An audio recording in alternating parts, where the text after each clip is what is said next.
আসসালামু আলাইকুম, welcome my new blog. আজকে আমরা চলে আসলাম চৌমুহনী এসএ কলেজ, যেটাকে আসলে এসএ পার্কও বলা হয়। এই পার্কে আপনি আসলে দেখতে পারবেন জোড়ায় জোড়ায় কাপল, কিন্তু আসলে আমাদের মতো সিঙ্গেল আর কেউ নেই, তাই আমরা চলে আসলাম এসএ পার্কে। আর এই এসএ পার্কে আসার পরে কিছু ছোট ভাই ব্রাদার আসে আমার সাথে দেখা করার জন্য। আর এই এক ছোট ভাই এখানে ভিডিও করতেছে। এ আসলে অনেক বড় ছাপরি অর্থাৎ টিকটকারের সাথে আমাদের চলাফেরা অতটা না, তারপর ছোট ভাই ব্রাদার এই জন্য টিকটকারের ফোনের ওয়ালপেপারটা আপনারা একবার দেখেন। আসলে এসব টিকটকারদের নিয়ে হাঁটলো একটা অসম্মান। তো ছোট ভাইরা আবদার করলো তাদেরকে চৌরাস্তা মেলা নিয়ে আসার জন্য।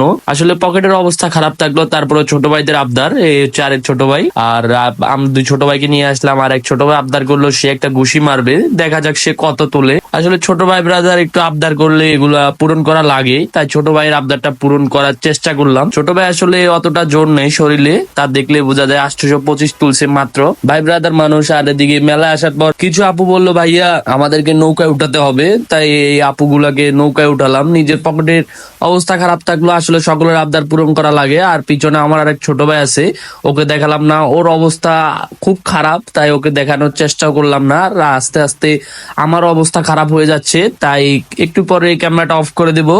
তো আপনাদের কাছে আমার এই ব্লগটা কিরকম লাগলো কমেন্ট করে জানাবেন। এই ছোট ভাইয়ের অবস্থা একটু পর পর বলতেছে ভাই আমাকে ধরেন, ভাই আমাকে ধরেন। তো আল্লাহ হাফেজ, দেখা হবে পরবর্তী নতুন ব্লগ নিয়ে।